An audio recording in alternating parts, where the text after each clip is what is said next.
So I'm supposing this is kind of Nice. towards the end of the application, and well, I have to get ready to maybe potentially go at any time. So I just wanted to ask, for you who's done it before, if you could rewind time, what would you do Oh, God. with all your friends or your family or whatever What would I do with my friends? with all your friends or your family or whatever before you got sent to depot? Thanks for the tip, and keep up the good stuff. And I always love to hear your content and your depot tips and your stories. It's really inspiring. Thanks. What would I do with my friends? I don't think I would do it. He wants to know, I think, hey, I'm about to go to depot. I'm going to leave for 6 months. What do I do with my friends and family? I don't know, say bye-bye, I guess. You know, should I tell my story? I got the call on September 17th. They called me. Recruiting called me. She tells me, I would formally like to offer you Troop 14. And she paused. She expected me to get really excited. But I didn't. I dealt with her for so long, I didn't want to give her that moment. You know what I mean? But I was like, oh my God. You're going to depot next week. It's a Friday. I think it's a Friday, September 17th. I can't remember. I think it was a Friday. And I'm going to depot the next Saturday. So I get off the phone and I drive back to Shaw Cable, and I sit down with my boss, and Martin Velson, Shaw Cable Nanaimo, and I'm like, I quit. He goes, what? I go, yeah, I'm going to depot. And the guy hugged me because they interviewed him as part of the background check, and he couldn't believe it. You're going to depot. Why am I rambling on about this? I get what you asked. What do you do when you get the call, right? I'm just telling you what I did in 8 days.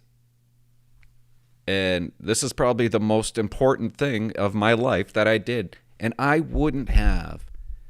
got 2 kids, the best kids on the planet.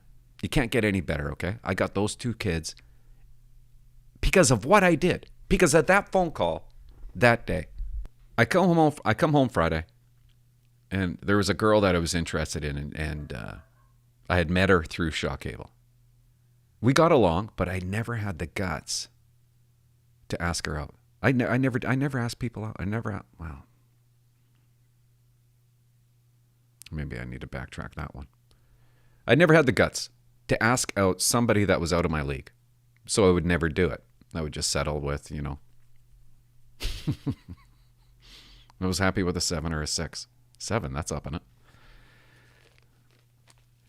But the feeling I had, I go home, and I got no job, right? But I'm on top of the world. I'm going to depot. I'm really going to start a career. So I got the guts to ask her out. On Friday, I asked through email. Email just started becoming a thing. And I emailed her, and I asked her to come over for dinner. And she said yes. I'm like, what? You're really going to come over? And I ended up marrying her. But we talk about it like she loved the fact she had never met anybody that actually went to college and then went to become a cop. And so she comes over for dinner, and while we're eating dinner, it was a fondue. I made her a fondue. She tells me she's going to the bar with her friends later on. And I'm like, I'm thinking in my head, are you serious? Like, what a letdown. You think that she's going to spend the night, right? At least. That's bad to say. Or you're going to hang out. But she's going to, I'm like, well, we better hurry up and eat so you could go to the bar and dance the night away.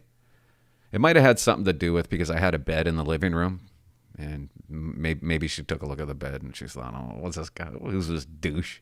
Has a bed in his living room. I said, you know what? She had asked me to go to the bar with her. She goes, do you want to come?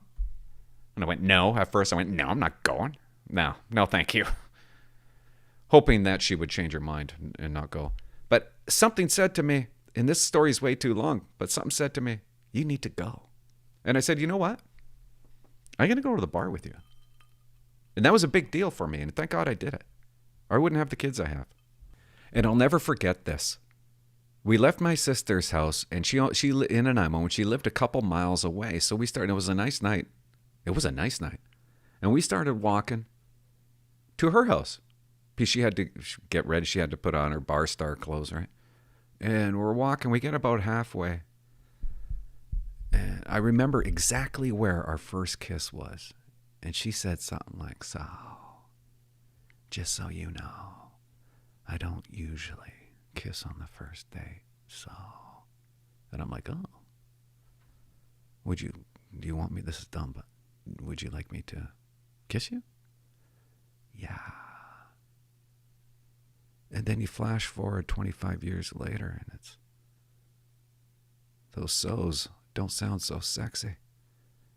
We're in the bedroom the other night, and she takes the piece out, and she goes, "So, just so you know, there won't be any coming out my mouth. So." That's what life is. And I'm like, "Are you for real?" And I'm whispering, but I'm like, "Are you for real?" And she's like, "Yeah." Her beautiful so's. I remember those. And now, just so you know, that's so stupid. And I think I've said that before. But my birthday is once a year. And I'm just like, can't you finish one job? Really? Can't you just finish one job? And I told her, "Why are you so fine with doing a so-so job? I can't air this. It's not even funny." Her so's are so demanding. Now it's like, they used to be so sweet. Now it's like a duty. It's an absolute duty. And I swear to God, she does paint half the basement every now and then. "So, I painted half the basement. So, you want me to finish the rest?" "Yeah." Comes home from Walmart. "So, I went grocery shopping, just so you know. So." And I'm like, "Oh, okay. You want me to cook the dinner?" "Yeah." Oh my God, I better slow down on the red wine. This is stupid. Just once I'd like to throw her a box of, I don't know, brake pads. You know what I mean?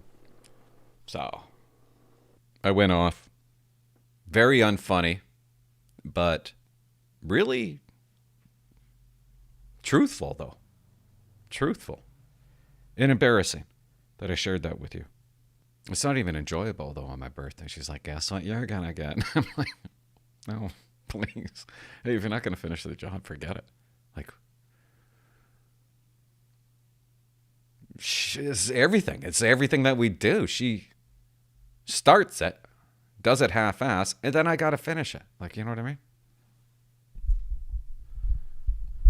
How is that fun? How is that a good birthday present? What, you don't like it?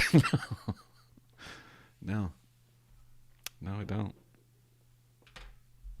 If you enjoyed that short bag of dicks, you can watch the full episode right here.